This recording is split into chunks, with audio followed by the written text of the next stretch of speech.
తింటే గారెలు తినాలి, వింటే మహాభారతం వినాలి అని అంటారు పెద్దలు. ఎందుకంటే మహాభారతంలో జరిగే ప్రతి సంఘటన మన జీవితానికి ఆధారమైన ఎన్నో గొప్ప పాఠాలని నేర్పిస్తుంది. అడవిలో దాహం వేస్తే నీళ్లు తాగడం సహజం, కానీ ఆ నీళ్లు తాగాలంటే నా ప్రశ్నలకు నువ్వు సమాధానం చెప్పాలి అని ఒక ఇన్విజిబుల్ పవర్ మనల్ని అడిగితే ఆ శక్తికి ధర్మరాజు ఎలాంటి సమాధానాలు ఇచ్చాడు? ఈరోజు మనం 9వ తరగతి హిందీ పాఠ్యపుస్తకంలోని అత్యంత ఆసక్తికరమైన పాఠం యక్ష ప్రశ్న, దీని గురించి తెలుసుకుందాం.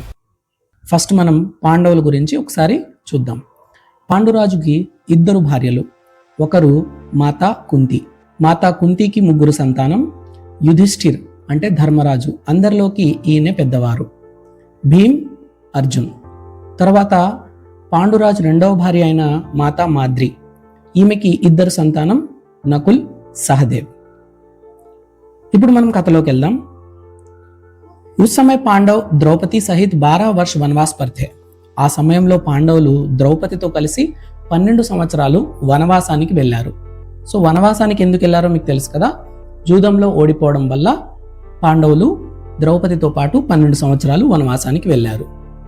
అక్కడ ఎక్ దిన్ అచానక్ ఏక్ బ్రాహ్మణ్ పాండవం కే పాస్ ఆయా.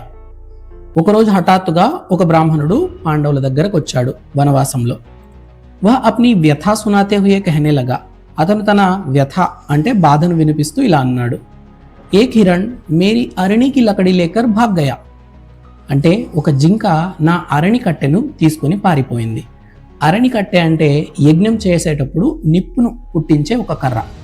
ఆ బ్రాహ్మణుని బాధతో చలించిపోయినటువంటి పాండవులు జింకను వెతకడం కోసం అడవిలోకి వెళ్ళారు.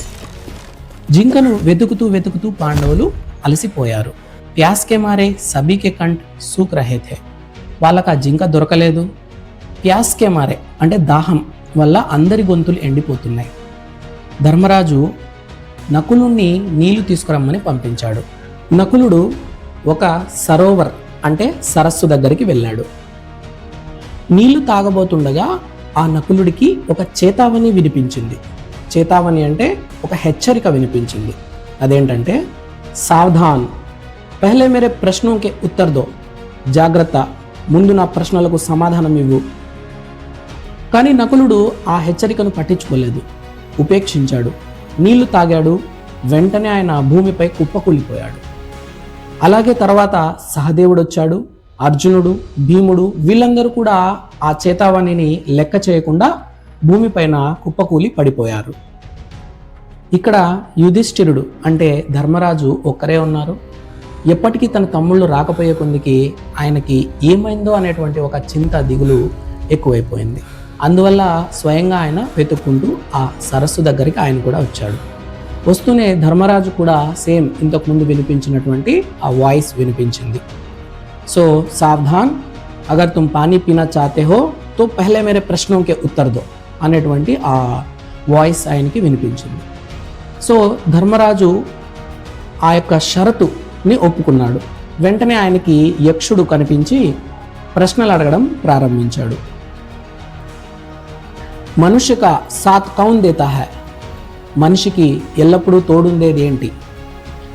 ధైర్య హీ మనుష్య కా సాత్ దేతా హై. वह कौन सा शास्त्र है जिसका अध्ययन करके मनुष्य बुद्धिमान बनता है. ये శాస్త్రాన్ని చదివితే మనిషి తెలివైన వాడుగా మారతాడు. कोई भी ऐसा शास्त्र नहीं है. महान लोगों की संगति से ही मनुष्य बुद्धिमान बनता है. అలాంటి ఏ శాస్త్రమూ లేదు. గొప్ప గొప్ప వ్యక్తులతో చేసే స్నేహమే మనల్ని తెలివైన వారిగా మారుస్తుంది. భూమి సే భారీ చీజ్ క్యా హై. భూమి కన్నా బరువైన వస్తువు ఏంటి?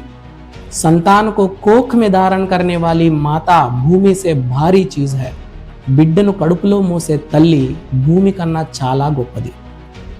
ఆకాశ్ సే భీ ఊంచా కౌన్ హై. ఆకాశం కంటే ఎత్తైనది ఎవరు? పిత, తండ్రి. హవా సే భీ తేజ్ చల్నే వాలా కౌన్ హై.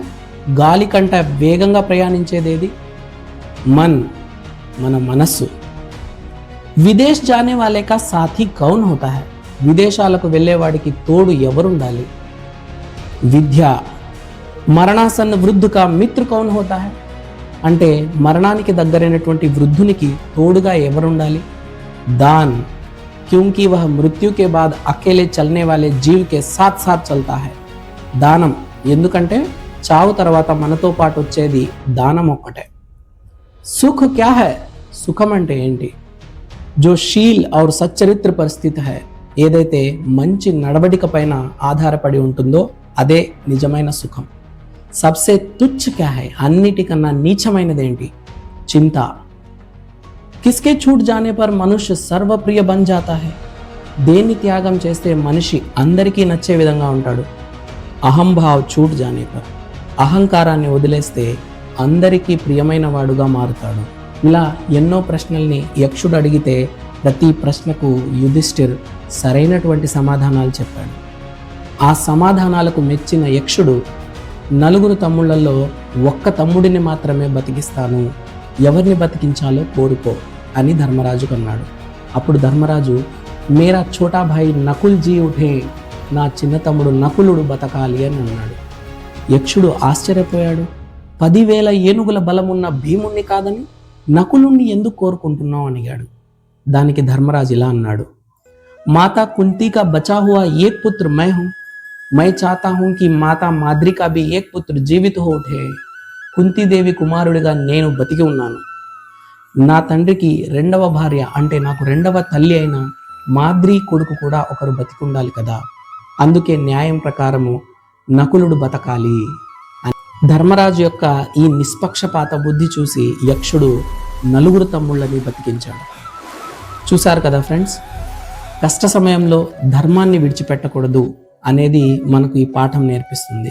10,000 ఏనుగుల బలమున్న భీముణ్ణి ధర్మరాజు ఎంచుకొనుంటే ఆయన ఎన్నో యుద్ధాలు గెలిచేవాడు, ఎన్నో రాజ్యాల్ని తన వశం చేసుకునేవాడు.